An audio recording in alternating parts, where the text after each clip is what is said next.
Sunnah daripada puasa itu ada tiga. Yang pertama adalah ta'jilul fitri. In tahaqqaqa ghurubus syamsi fa in syakka fala ya'jilul fitra.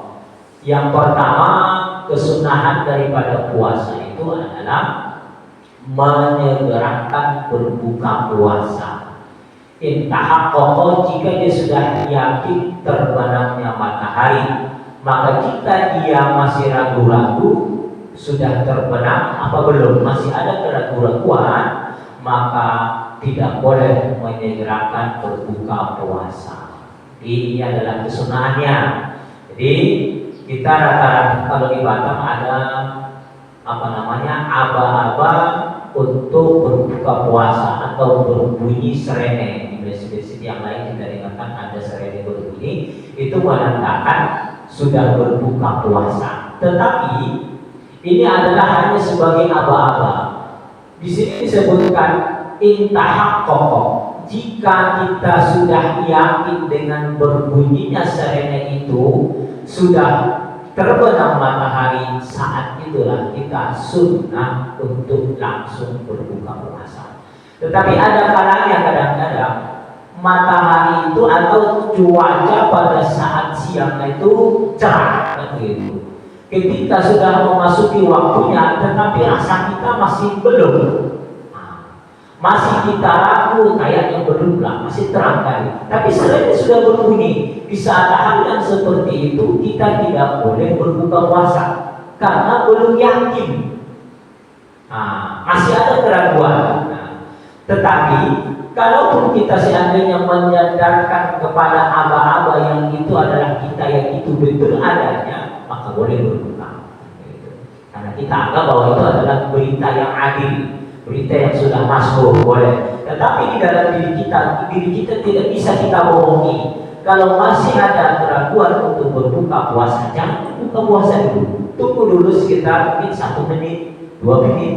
Ketika sudah yakin terbenam matahari, maka di saat itu sunnah kita untuk menyegerakan berbuka puasa. Kalau seandainya pun di saat sudah terbenam matahari kita sudah yakin dan sudah berbunyi serena dan bahkan mungkin sudah ada yang azan, kita tak minum, tidak masalah. Tetap itu puasa kita masih tetap sah.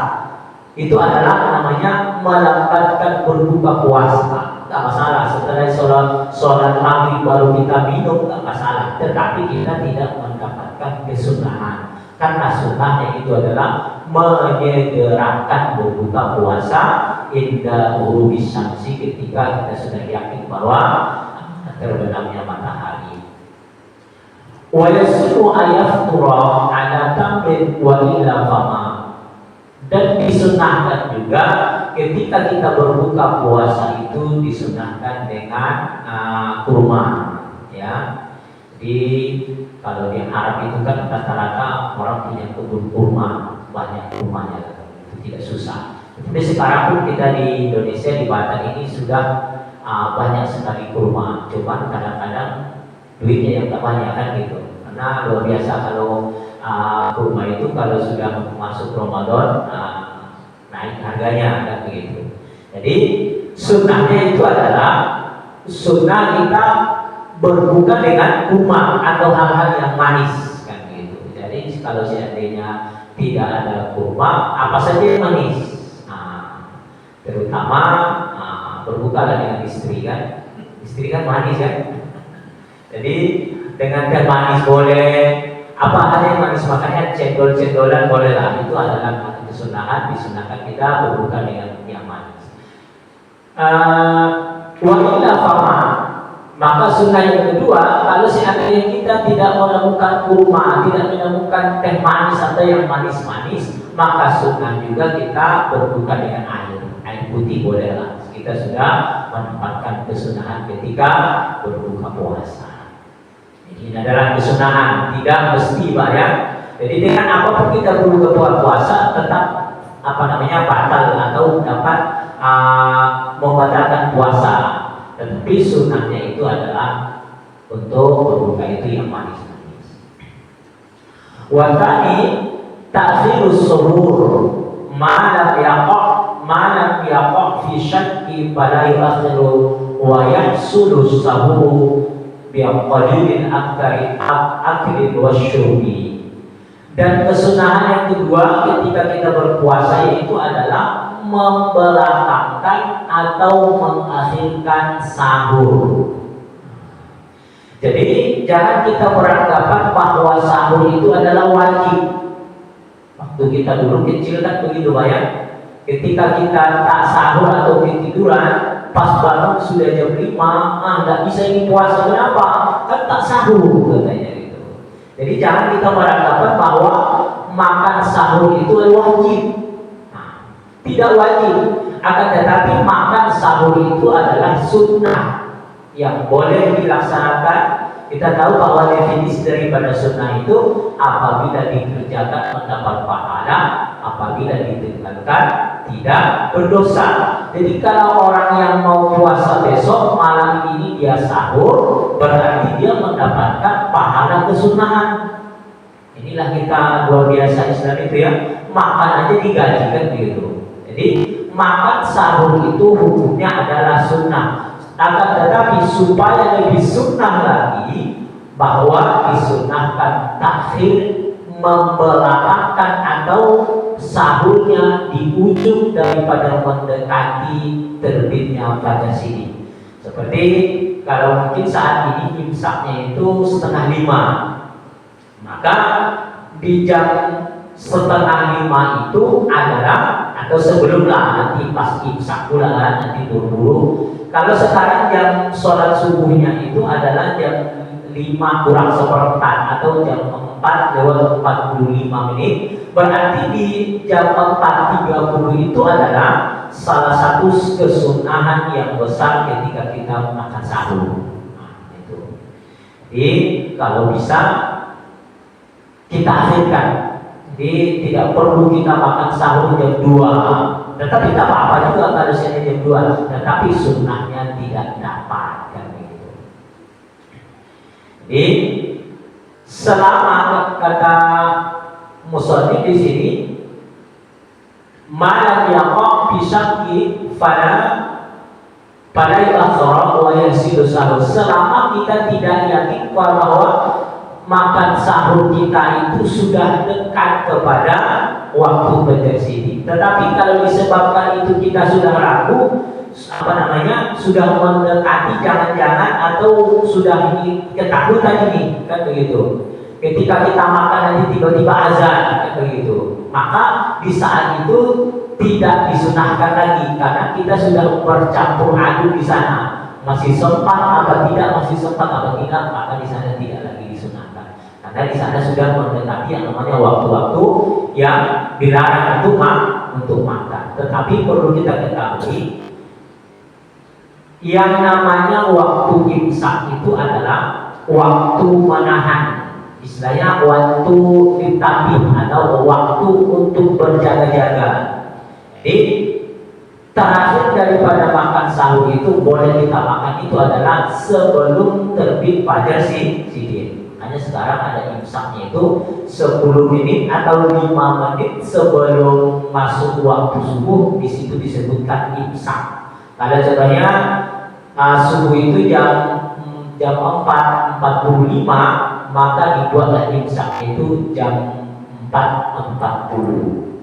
Di situ imsaknya. Maka di sini wanti-wanti kita jangan sampai seperti yang tadi kita ragu sudah masuk waktu ya. Atau mungkin di saat kita makan tiba-tiba azan, itu yang kita khawatirkan. Jadi hal yang demikian tidak lagi sunnah karena kita sudah khawatir sudah memasuki waktu. Tetapi kalau masih ada rentang waktu 10 menit atau 5 menit sebelum waktu subuh, itulah yang paling terbaik ketika kita makan sahur. Jadi jangan sampai nanti ketika makan sahur kita ragu dan terburu-buru. Kalau sudah terburu-buru, kekhawatiran sudah besar, maka tidak lagi disunahkan untuk mengakhirkan daripada makan sahur. Dan makan sahur itu disebutkan di sini wayah suruh sahur yang qalil akli wasyurbi. Jadi sunnah kita sudah mendapatkan kesunahan itu walaupun yang kita makan itu sedikit. Contohnya ketika sudah masuk waktu imsak atau sudah mendekati waktu fajar sidik, kita hanya makan kurma saja, atau kita hanya makan nasi sesuap saja, itu sudah dapat kesunahan. Tidak mesti harus satu piring, enggak. Jadi yang disebut dengan sunnahnya itu adalah makan, yang penting makan. Dan itu adalah sedikit minum walaupun satu teguk, itu sudah mendapatkan kesunahan. Jadi tidak ada ukuran banyaknya, sedikit yang kita makan itu tetap kita sudah mendapatkan kesunahan. Dan yang ketiga, wasanis tarkul hajri al-fusuh min al-kalam al-fahishi fayasunu sadiqun lisanuhu 'anil kadhibi wal ghibati wa nahwi dzalik kasyatmi wa insyaka ma huwa ahadan falyaqul marrataini aw thalatha inni sha'im. Ini adalah salah satu daripada kesunahan puasa, yaitu adalah meninggalkan perbuatan yang sia-sia daripada hal-hal yang dilarang di dalam agama, di dalam keseharian kita. Contohnya itu anil kadibi, daripada berbohong ketika kita berbuka puasa. Ketika kita berpuasa, ketika kita puasa, maka ada sesuatu mungkin sebab ingin kita berbohong. Contohnya ayah mau kemana, kata anak kita, kan begitu. Karena kita takut anak kita ikut ke warung, kita bilang bapak ayah mau ke pasung, kan begitu. Padahal tujuannya ke warung, kan begitu. Maka ada istilahnya potensi untuk berbohong. Kita menyadari itu bahwa kita sekarang lagi berpuasa, maka kita tak jadi berbohong. Seperti itu. Ketika ingin kita berbohong, di saat itu kita menyadari bahwa kita lagi puasa dan jadi berbohong, sunnah hukumnya. Dan yang kedua adalah berghibah. Ingin kita, contohnya ngumpul-ngumpul sama kawan ini, tiba-tiba ada niat kita untuk mengomongi orang lain, itu tuh siapa itu semalam berantem sama istrinya, berantem sama suaminya, sampai istrinya kabur dari rumah. Adanya kita mau ngobrolin hal yang seperti itu kepada kawan-kawan kita, tetapi di saat kita menyadari kita lagi berpuasa, tak jadi. Berarti kita dapat kesunahan, ada potensinya, kan begitu. Apalagi di sini, wadah dari seumpama yang demikian itu. Dan seperti kita ingin mencaci orang lain, sebabkan mungkin apapun yang berkaitan dengan orang lain, itu di saat ada potensi itu kita mengurungkan niat. Dan di saat kita berpuasa, wa in syatamahu ahadun, dan jika pun dia diolok-olok atau dicaci oleh orang lain atau dihujat orang lain, padahal dia puasa, kan begitu, maka falyaqul marrataini aw salasati aw salatan inni shaim.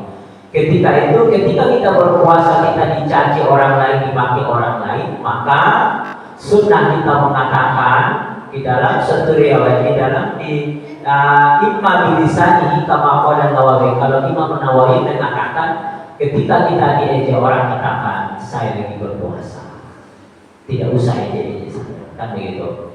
Sudah mengatakan hal yang demikian. Akan tetapi wa fil azkar wa fil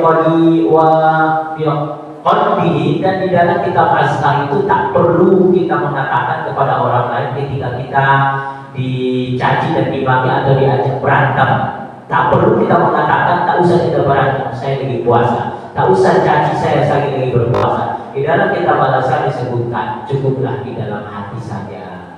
Ketika kita diejek orang, kita tidak usah membalas dalam hati kita, saya lagi berpuasa, saya tidak mau membalas, kan begitu. Jadi hal yang berpotensi kepada hal yang demikian, di saat kita berpuasa ada potensi untuk berbohong, untuk riba, untuk mengejek orang lain, kita menyadari kita lagi berpuasa, maka kita sunnah menahan diri, jangan sampai kita membalas apa daripada ejekan daripada orang lain.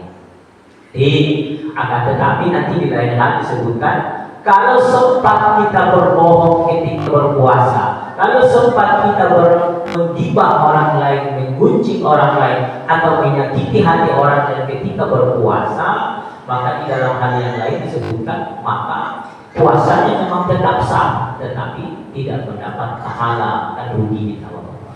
Jadi ketika kita mengambil kesunahan itu, tetap kita mendapatkan fadilahnya. Ketika kita menghilangkan atau menghilangkan daripada kesunahan yang tadi, maka berisikonya adalah pahala ketika kita melaksanakan puasa itu akan hilang. Jadi waktu kita sudah mau jam 6, sebenarnya kesunahannya sampai di situ saja disebutkan di sini. Nanti dari waktu yaitu adalah wayah rumus yang khamsati ayam, yaitu adalah ada kalanya rupanya kita haram berpuasa itu ada 5 tempat. Nah, nantilah kita sambung karena waktunya sudah mau jam 6. Nanti bapak-bapak sekalian ada yang mau bekerja, jadi kita cukupkan sampai di sini. Mudah-mudahan dengan kita sudah memiliki atau mengetahui tentang kesunahan, tentang fadilah, atau apa saja hal-hal yang dilarang, apa saja hal-hal yang disunahkan, yang sangat dianjurkan di dalam berpuasa. Nanti ketika sudah datang puasa, kita sudah bisa mewanti-wanti diri kita dengan tujuannya bukan untuk orang lain, akan tetapi untuk kesempurnaan ibadah puasa kita. Demikian, wallahu a'lam bishawab. Akhirul kalam, wassalamualaikum warahmatullahi wabarakatuh. Kita tutup dengan doa kafaratul majelis. Subhanallahumma wa bihamdika asyhadu an la ilaha illa anta astaghfiruka wa atubu ilaik.